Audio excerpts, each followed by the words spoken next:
500 years ago, there were people on both sides of the Atlantic Ocean, but neither knew about the other. On the western side, our side, the people had reddish-brown skins and lived in huts or wigwams. On the eastern side, in Europe, the people were white-skinned. They had learned how to build houses and large sailing ships, but they still didn't know much about the rest of the world. In fact, most of them believed the earth was flat. Then one day, a map maker named Christopher Columbus had an idea. Do you know what? I think the world isn't flat at all. I think it's round like a ball. Did you hear what he said? Did you hear what he said? He said that the world is round. Oh, he's crazy. I think the world isn't flat at all. I think it's round like a ball. The world's as flat as the brim of your hat, and that is very plain. I know that I'm right. Oh, I know that I'm right when I say that the world is round. Oh, I'm right. Oh, I'm right. My thinking is sound, and I'll prove the world's round. It won't take very long. But it did take long, 7 long years, before Columbus could convince a king or a queen to let him try out his idea. Then Queen Isabella of Spain agreed to supply the ships and men for his trip. I will discover a shortcut to India and bring back some of the great wealth I find there. And I can do it, for I know the world is round.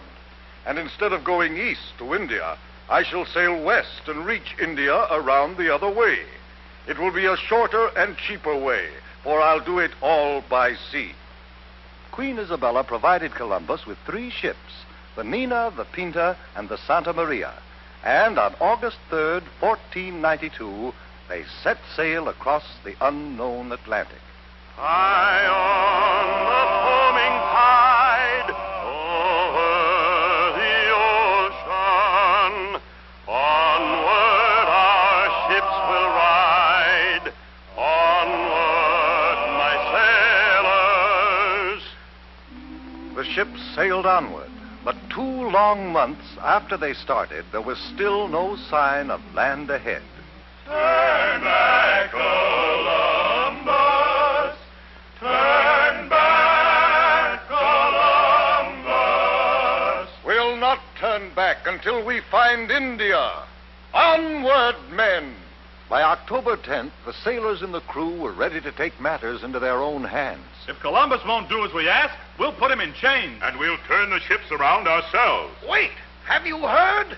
One of our men has just seen a branch in the ocean. What of it? It had fresh berries on it. That means we're near land. Hooray! 2 days later, the ships reached land, and Columbus and his crew saw the people with reddish-brown skins who lived there.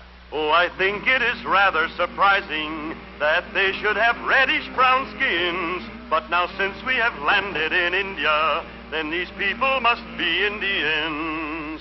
We'll call this part of India San Salvador, and I take possession of it in the name of the King and Queen of Spain.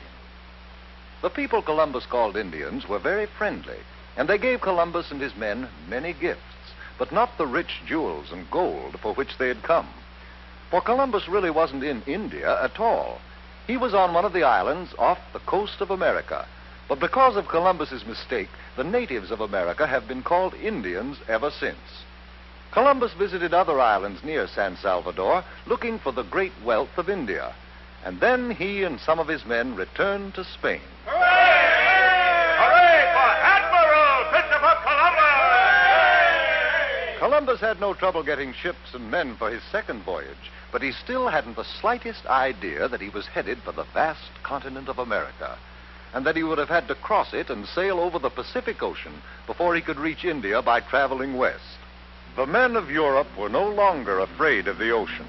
Columbus made 2 more voyages, and other explorers followed.